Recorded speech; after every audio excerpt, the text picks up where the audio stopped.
In the hidden folds of the world, between the roots of old trees and the folds of forgotten curtains, there lives a creature most have never seen. Not because she hides, but because most wouldn't know how to look. She is called many things in the stories that drift from village to village. The hollow hare, the flora beetle, the blossom-born.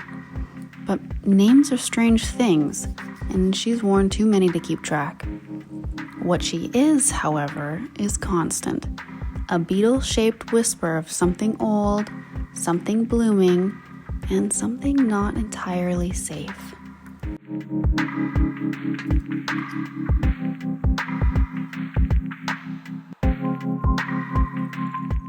Her body is made of ceramic bone, or at least that's what it looks like. Smooth, pale, and cool to the touch, like the underside of a tombstone that's been kissed by moonlight. If you press your ear to her shell, you might hear a sound like flowers growing in reverse, or a clock that only ticks when you're not paying attention. Her antennae stretch like rabbit ears, tall and alert. Not for hearing, of course. She uses them to feel disturbances in the atmosphere, emotional ones. Anxiety feels like static. Regret, cold breeze, and jealousy smells faintly of mint and burnt paper.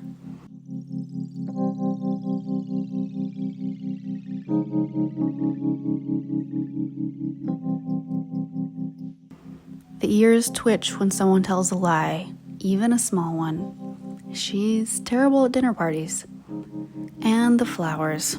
Ah, yes, the flowers. They bloom from her back in slow spirals, delicate and solemn. But these are not ordinary blossoms. No.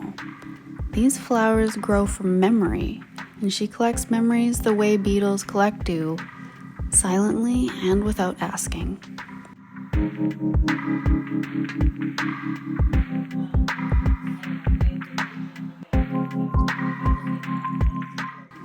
Each petal is a story. Some joyful, some painful, some too strange to categorize. Like the time she witnessed a goose perform an exorcism. But she still hasn't quite processed that one yet. She doesn't eat. She doesn't sleep. She simply remains.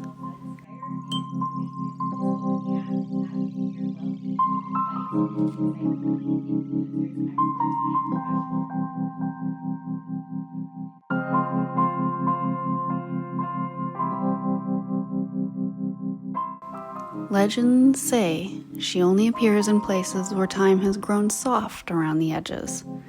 Abandoned greenhouses, forgotten attics, the space beneath your bed that always feels a little colder than the rest of the room. Once, a child found her nestled in a windowsill. The next morning, every mirror in the house was covered in frost, and every houseplant had learned to hum.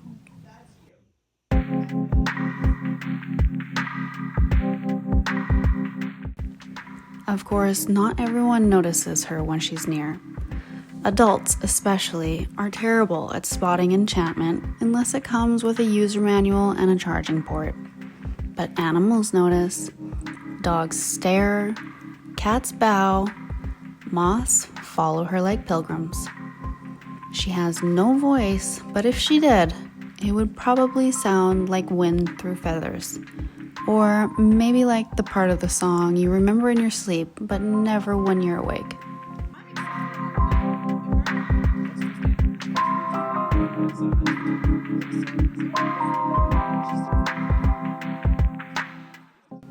Is she dangerous?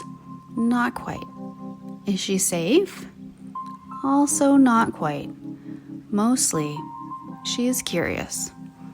She watches, she remembers, and sometimes if she finds a place that feels like it's been waiting for her, she stays. Plants her feet, lets the flowers bloom, until the air feels different and the people start dreaming in color again. Then one morning, she's simply gone. But if you look closely, behind the bookshelf, beneath the wallpaper, tucked between the pages of that one book you never finished, you might find a petal, white as porcelain, soft as a sigh. And if you do, she remembers you. She always does.